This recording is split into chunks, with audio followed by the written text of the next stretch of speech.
The first thing one must fix when it comes to dominion, it is a question of identity. And that's how the greatest battle against those who attempt to take over territory and having dominion will always be a question of identity. Until you have resolved the question of identity, you are not ready to start experiencing dominion. When one loses his identity, you lose your dominion. The Bible says, Genesis 1 verses 26 or 28, it says, let us make man in our image. And it says, according to our likeness, and let them have dominion. The only reason why man is going to have dominion is because he's created in what? The image of God. The image of God becomes the identity man is going to carry on earth, and therefore it makes him a qualifier, it makes him a candidate of divine dominion. So if man had not had the image of God, he would not have ruled. I said, if man did not have the image of God, man will not be able to rule. That is how, as soon as we lost our identity, it became impossible for us to rule even over the fish. As God creates man, God wanted man to be the visible representation of an invisible God.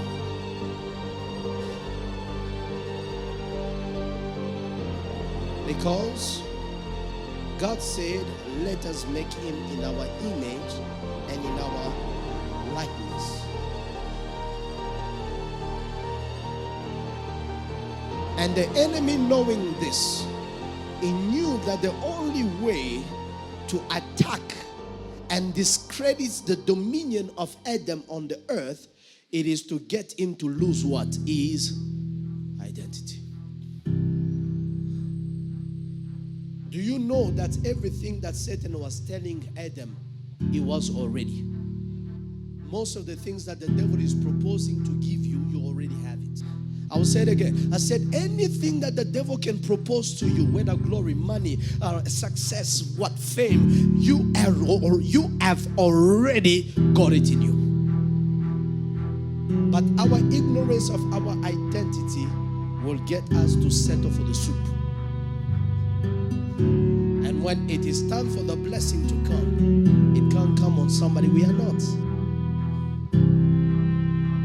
When you are not satisfied with who God made you, you turn yourself into anything, because there is no dominion without right identity. The first thing we must do in order for us to recuperate our identity is that we must put off, take it off like a garment, the old man. The identity of the first Adam can no longer save us to have dominion. It is now the identity of Christ that will enable each one of us to have dominion in the year 2020. I am not trying to get you to just say the name Jesus without you carrying Jesus. I am not trying to get you to say Jesus without you being clothed with Jesus. I am not trying to get you to say Jesus and pray Jesus without you carrying that identity. The only thing that can make you a change agent and a dominion carrier, it is that you got to have the identity in Christ. Did God make a mistake when he chose you to be the one that will possess the land? It meant that there is something about our identity that the enemy damaged. That when you look at yourself, you don't see yourself in the image of Christ. I said, you look at yourself, it is no longer the image of Christ you see, but it is the image of a small you, a defeated you, a compromised you, a one that cannot even stand before anybody, a one that the enemy can just push and kill with the thumb of their finger. But I want to remind you tonight, Christ did not die on the cross for you to be defeated by Satan. I said, Christ did not die on the cross for you to be defeated by witches. Christ did not die on the cross for you to be catapulted manipulated, or if not to be crushed by situation. He died on the cross so that you may have victory and you may walk in the victory of its identity.